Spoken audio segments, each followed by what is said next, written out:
Hi, and welcome to Bible Study with Friends. I'm here with my friend Ty Esslinger. We're going to be talking specifically about the last word in giving and travel plans. And we're going to be talking about Paul's last words about giving and what's that involved for us and what information is there for us in that. But there's also some very interesting things to see about his travel plans that relate to us if we have travel plans, how we should approach that in today's world, especially today's world of uncertainty. We'll talk about that when we come right back.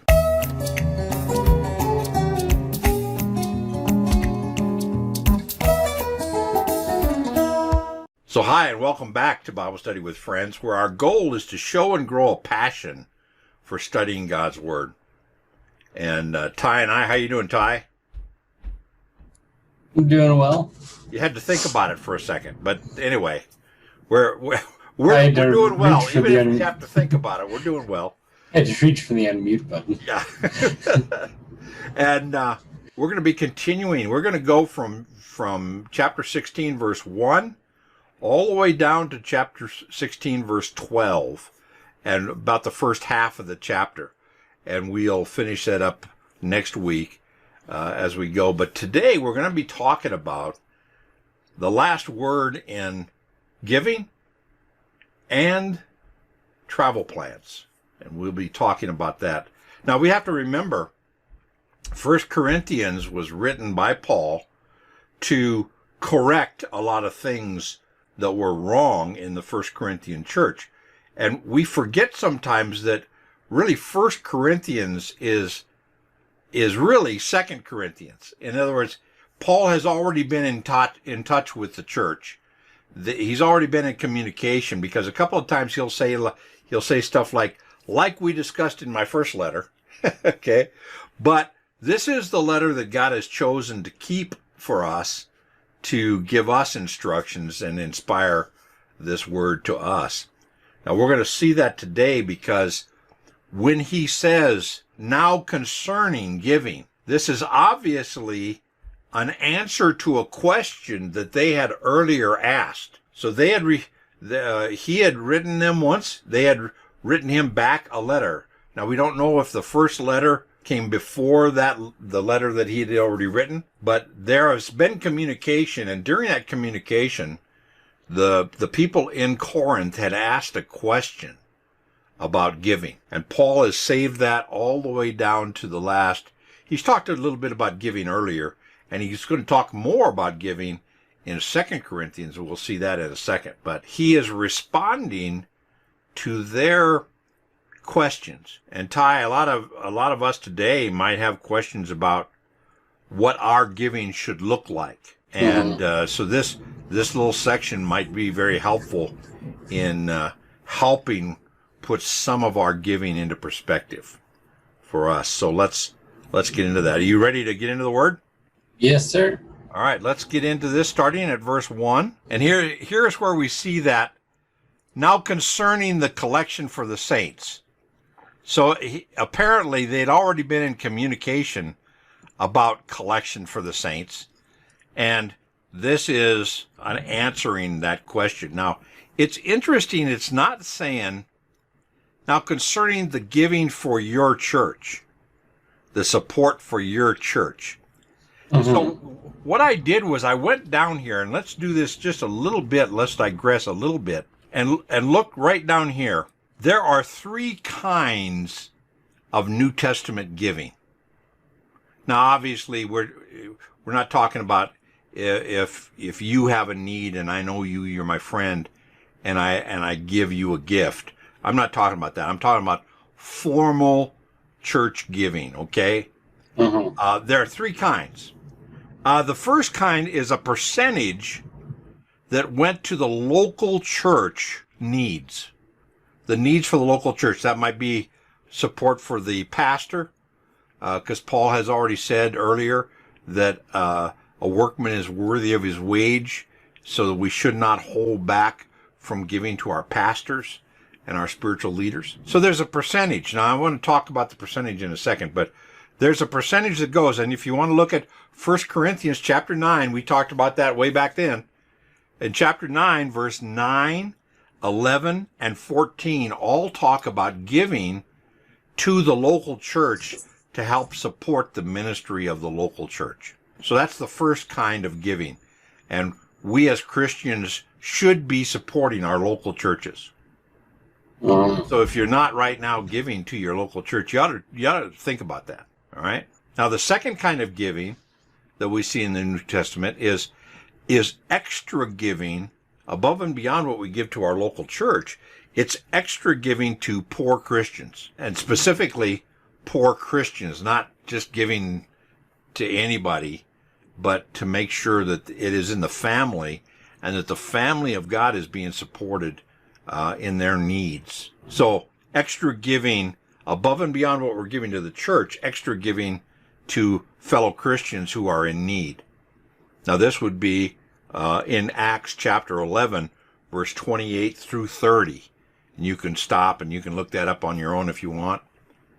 But that is an example of giving above and beyond the support of the church for poor Christians and their needs, even to the point of selling a piece of property, or selling a stock or a bond, or doing something like that to raise a little extra money to give to that special project of a fellow believer who's in need. And then the last one we see in the New Testament is giving to missionaries. Now we see that in 3 John chapter 1, verse 5 through 8, where it says it's good to support missionaries that are on the road, even when we don't know them personally.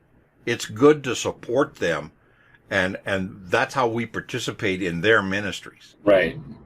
And so people that support our ministry here on Bible Study with Friends, they are literally, whether they know me or personally or not, they are literally participating in what we're doing, reaching the world through YouTube and giving the message of how to study the Bible through YouTube.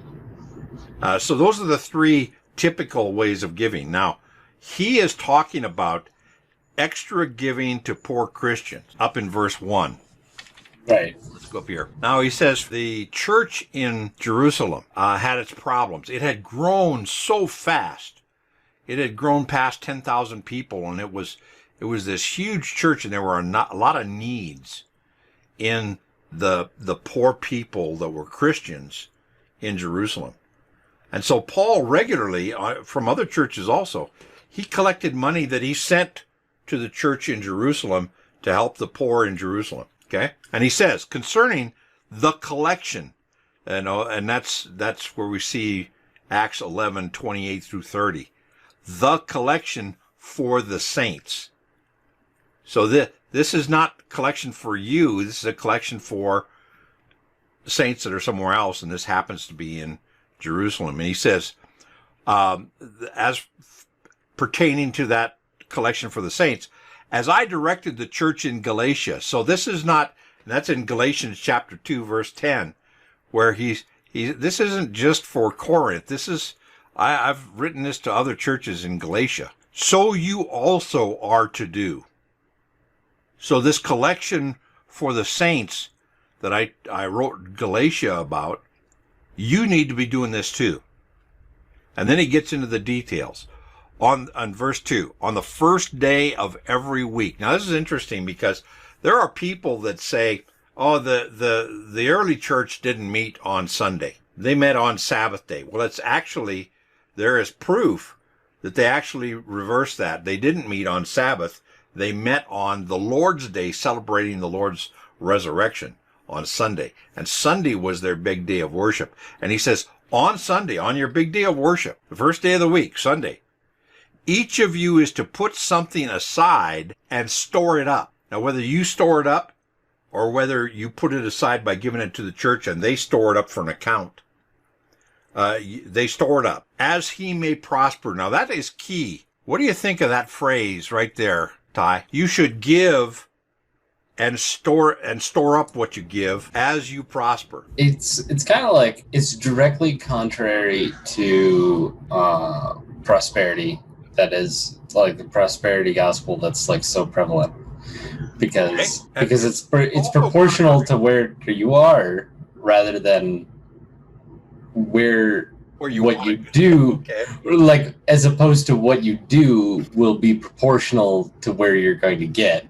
Yeah. You kind of see what I'm saying? Yeah. As he may prosper. I remember a story of a pastor who was talking to a businessman, and the businessman had decided that he was going to give sacrificially to the church. And over the years, his business was blessed, his business grew, and pretty soon he comes to the pastor and he says, well, man, he says, Pastor, I need you to pray for me because the amount I'm giving to the church has grown to be such a huge number that it's starting to really bother me that I'm giving so much money. And the pastor said, well, I can solve that problem for you. And the guy says, really, what? He says, I'll pray that the Lord takes his blessing away from your business and your income goes back down where you're giving a normal sum. And that's this idea. Yeah.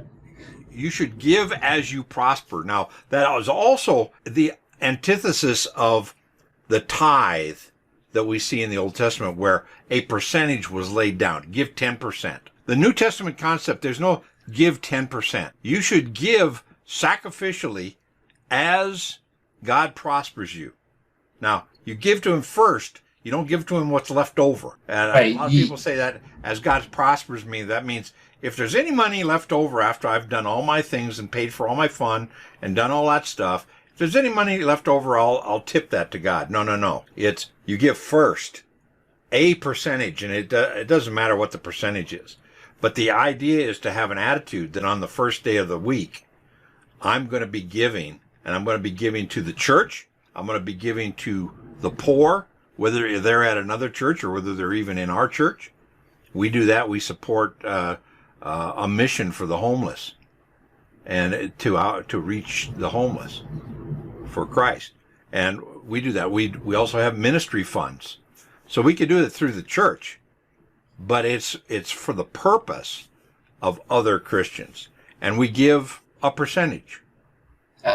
If I was highlighting verse 2, I would highlight the words first day, each of you, and as he may prosper, because it tells you three things about giving. Yeah. It's that it comes first. Give on Sundays, and everybody should be giving. Yep. But give as you prosper. Now, if you're financially struggling, I remember at one point I started to give. I was convicted, and I started to give to the Lord, and the only money I had to give was my grocery money.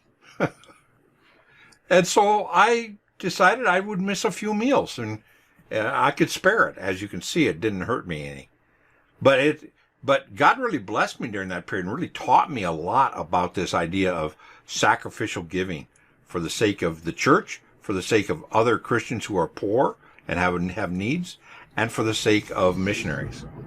Mm-hmm. So, and it says here, do that so that when I come, we don't have to take a special offering because you've been giving to this regularly.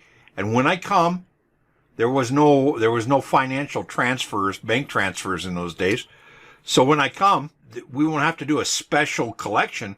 The money will be there. He says, when I arrive, I will send those whom you accredit by letter to carry your gift to Jerusalem. And it says, basically, you're going to select a group of people that you trust, and they're going to carry this money to Jerusalem as a gift from Corinth. And I'm going to write a little letter to go with that so that they know this is from you and this is giving out of a good heart and giving in obedience. And so he says...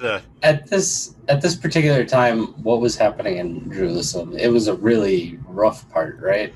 They were under persecution by Jewish leadership who were seeing them take people away from the temple worship. Remember, Jesus addressed that. And they were under persecution by the Jews, and they were under persecution by the Romans. So they were suffering, and they were huge. The church had grown past 10,000 people very, very quickly. If you've ever been in a church that's growing quickly, there are growing A lot of pains. needs. And they had slaves and free people all becoming Christians, masters. They were all becoming Christians and all coming to church, and they were feeding the poor.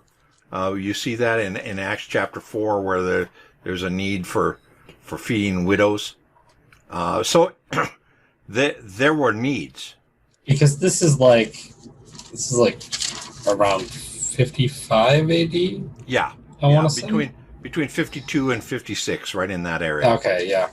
Yeah, and so the church, at 33 A.D., Christ raises from the dead, and another 3 or 4 or 5 years, Paul becomes a believer.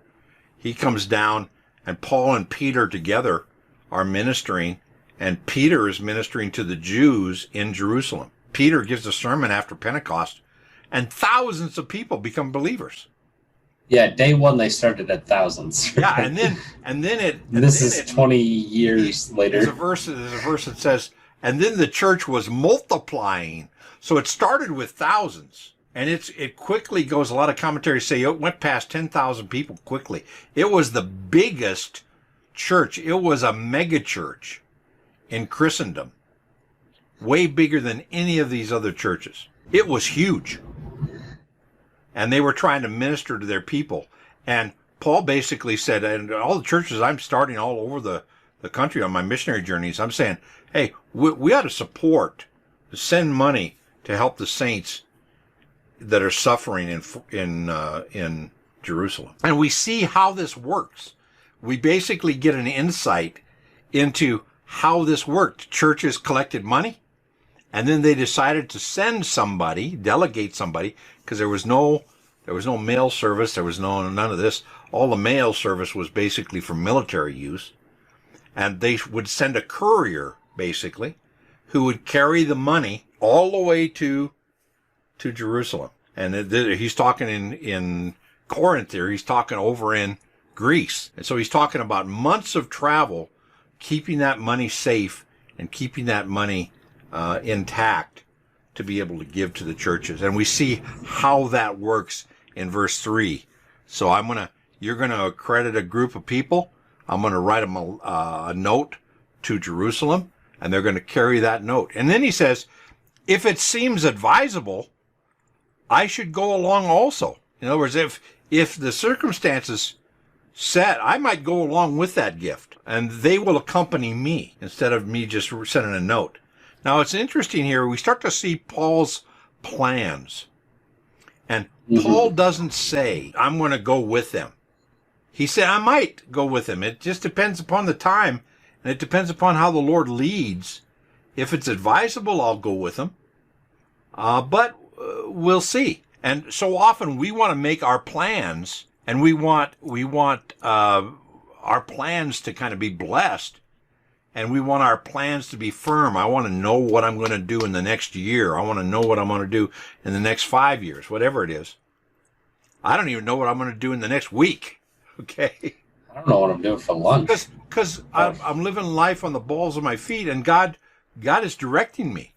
And Paul is saying that. He says, if it's advisable, and if I'm there, and I might go along with them to Jerusalem. And he says, we get into his closing remarks about travel. And look what it says in verse 5. I will visit you after passing through Macedonia. Now, Macedonia is the name for the large area of Greece.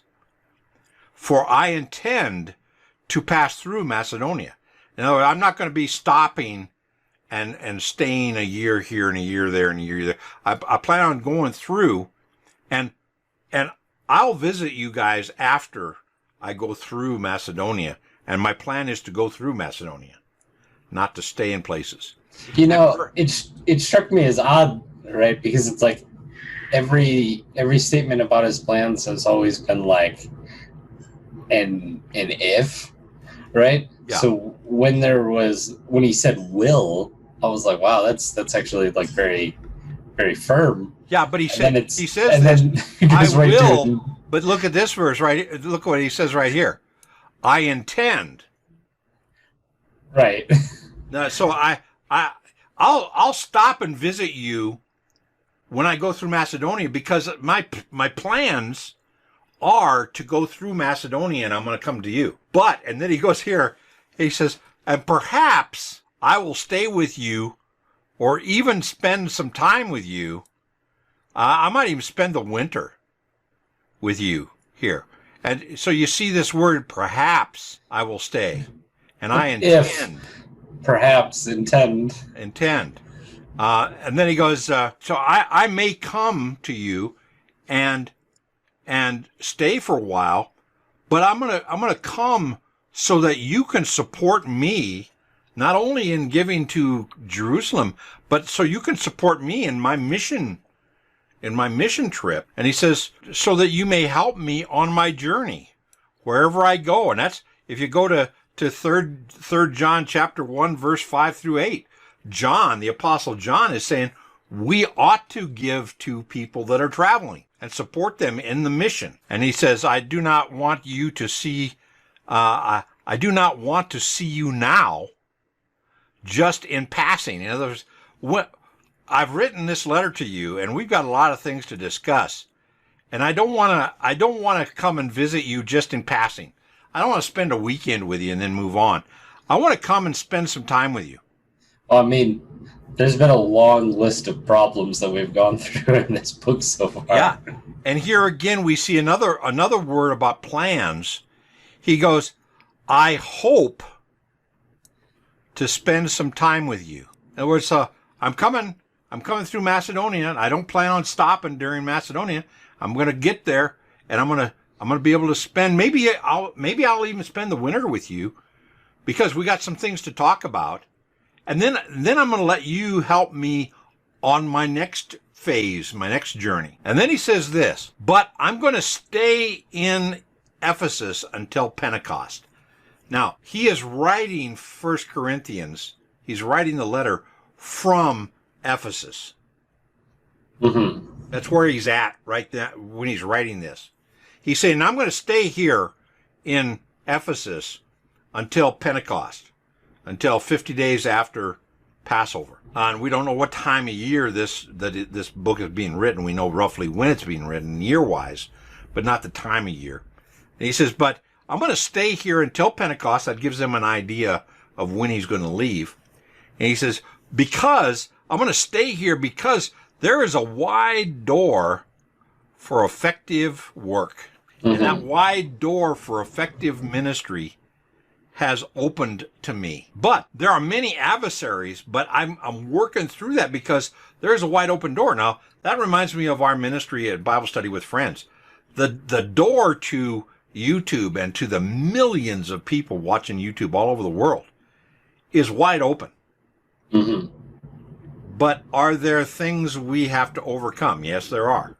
Even people we have to overcome. Because anytime we're in ministry and anytime God is using us for effective ministry, there will be adversaries. It's interesting that the reason why he's staying is like it's clear to me that there's more work. I still have open doors here. Right. Yeah. Yeah. And yet in the exact same thing, there are many adversaries, right? Yeah. So somebody could use that and say that, well, this is a closing door, right? Okay, yeah. I was going to say, a lot of people think that an open door of ministry means there's no troubles. Yeah. Everything's smooth sailing. But no, Paul's saying there are a lot of open doors, but I will overcome adversaries to continue to minister until those doors close. So he's making it clear that you can have adversaries and have an open door to ministry at the same time. That's going to continue on. We're going to go up to verse 10. So listen, up to this point, I think one of the things we can take away from this is we can see a real flexibility from Paul about his plans. He uses words like maybe and perhaps and if. Okay? Now he has plans, but he's even showing he's going to stay in Ephesus and minister in Ephesus because he sees an open door. And if that door closes, he may leave earlier. But until that door closes, he's going to continue. Even though there's adversaries, he's going to continue to minister until the Lord directs us otherwise. And then his plan is to come through Macedonia to Corinth, because he needs to minister to Corinth. And Corinth needs to minister to him. Yeah. He's going to minister to them and talk more about this letter. And we're going to see the effects of that visit in 2 Corinthians. But he's going to come through. He's going to minister to them, spend some time with them. Not just come through for a weekend, but I want to spend some time with you and do some teaching. You see the flexibility that he's talking about here. Yeah, and we can abuse it in both directions too, right? Like we can abuse it by being like, we're too rigid in our plans, like we're too dependent on things going the way that we planned it. Right. And we can use our flexibility as an excuse to not do anything. Not do anything, yeah. So those are the two, yeah. We can be so rigid that if anything happens that upsets our plans, we're upset with God. We go, why is God, blah, blah, blah. And the other side is, well, I don't know what God's going to do, so I'm not going to make any plans at all. Yeah. So both of those are incorrect, and we see Paul really walking a line between those things. Paul is active, he has plans, and he is ministering, yet he is doing that on the balls of his feet, so that if God starts to direct, he can move with that direction and be where God wants him to be. And I think that's a great lesson for us to take away from this section about plans. It's so easy to read this section of 1 Corinthians and say, well, he's just talking about traveling and everything. But you look at what he's saying. There's some real application for us in our plans. Yeah. That we can do. Now, he's continuing on. And he says, now, when Timothy comes to you, see that you put him at ease among you. Now, remember, Timothy is this young guy that's traveling with Paul, and he goes ahead of Paul a lot of times or follows Paul up a lot of times. And he says, when Timothy comes to you, see that you put him at ease among you. In other words, treat him like a brother, accept him.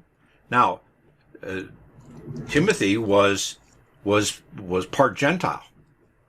And okay. He would have fit in very well in Corinth.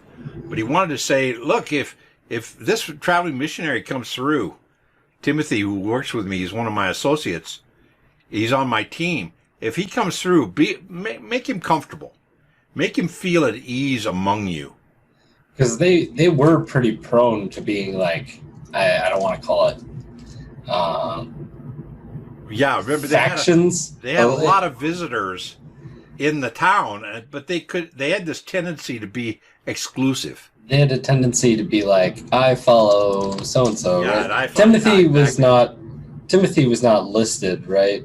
He was not one of the factions. No. But it was Paul, Peter, and Apollos were the guys. He's going to mention Apollos in a second.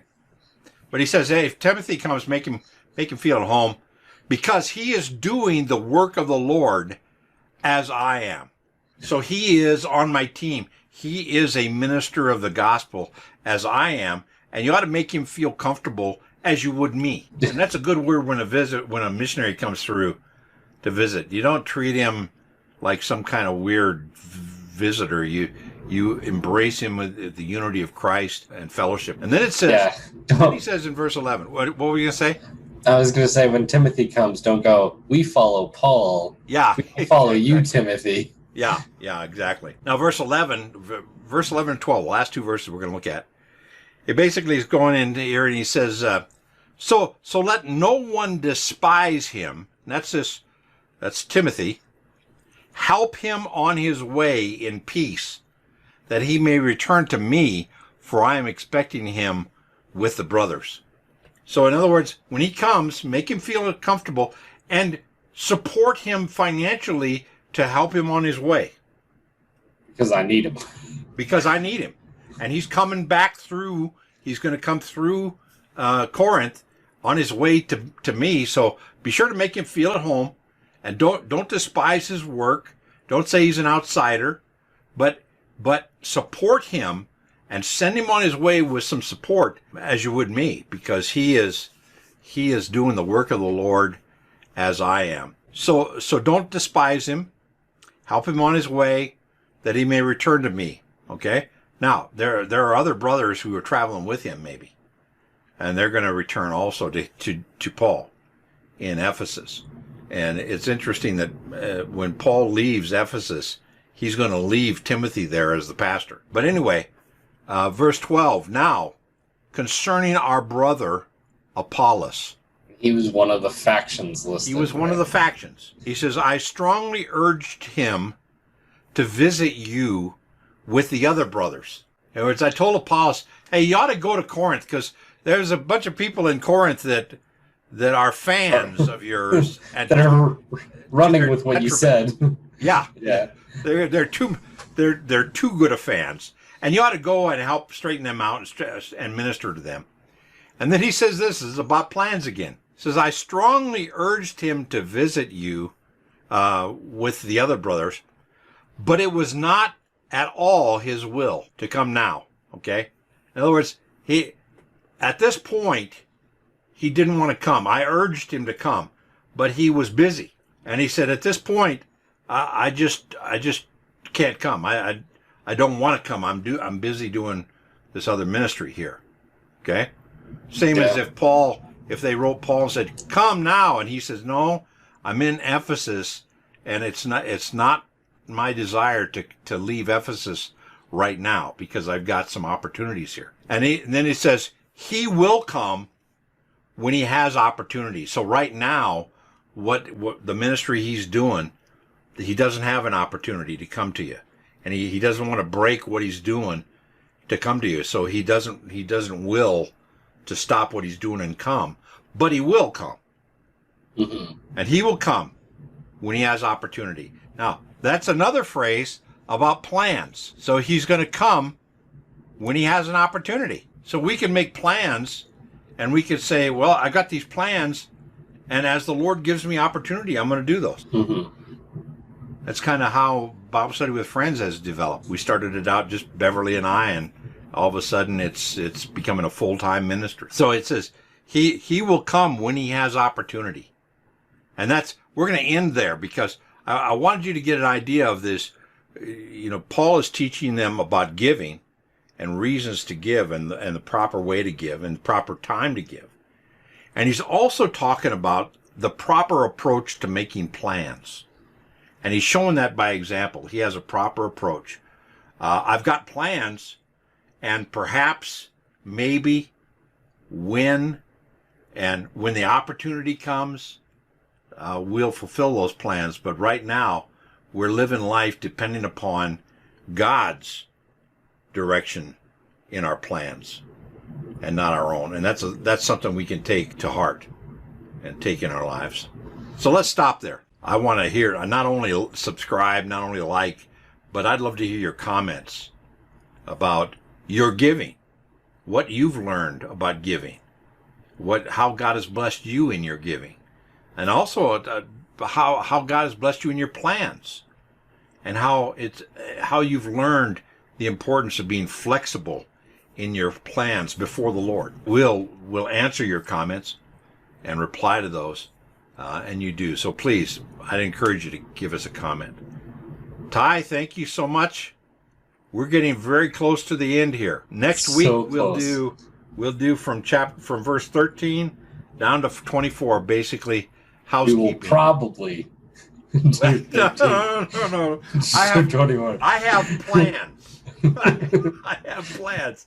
Now, yeah, God could change those plans, but I have plans. We should be able to finish this up, the next 11 verses, and we should be able to get through that next week.